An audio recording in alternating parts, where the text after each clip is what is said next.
ভোটাৰশ্বিপ লাগু হ'ব গ'লে অসমৰ পৰাই লাগু হ'ব শুনিছে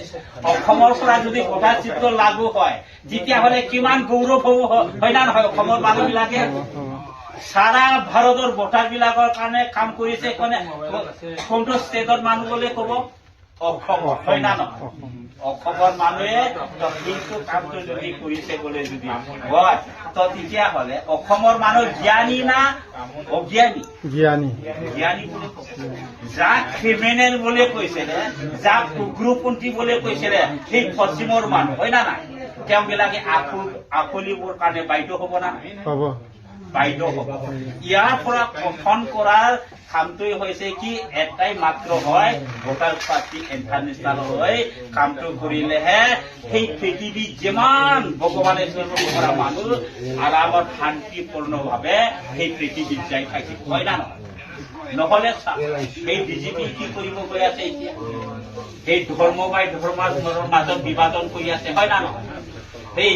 দল সংগঠনৰ মাজত কি কৰি আছে এতিয়া নিজে ৰাজ আসনটো পাবৰ কাৰণে সেয়া UPPL আৰু BPF মানে বাই হাতত দাইনা হাতৰ মানে বন্ধুতা বনাল না নিশ্চয় আছে বন্ধুতা তেনেকে বনালে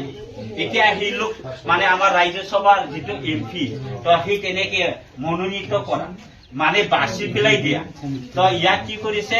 সেয়া আমাৰ হাগ্ৰামা মহিলাৰী ক'ব গ'লে নিজৰ পৰা দিব লাগিছিলে হয় না নহয়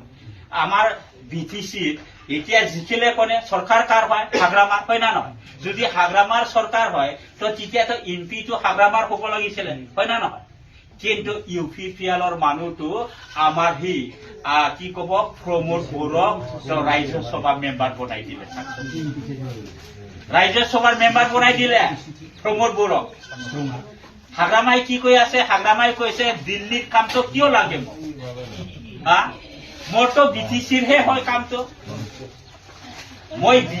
BTCৰহে কাম কৰিব ওলাইছো মই দিল্লীত গৈ কাম কৰিব ওলোৱা নাই গতিকে দিল্লীত গৈ যদি কামটো কৰিব বিচাৰিছে কৰক আপোনালোকে BTC হৈ মই কৰিম হয় না নহয় তেনেকেহে কৈছে হাগ্ৰামা মহিলানী তেনেকে কোৱা মানে কি কোৱা হৈছে UPPL আৰু BPF একে হোৱা নিচিনা হোৱা হৈছে না একে হৈছে এক হৈ গ'ল UPPL এক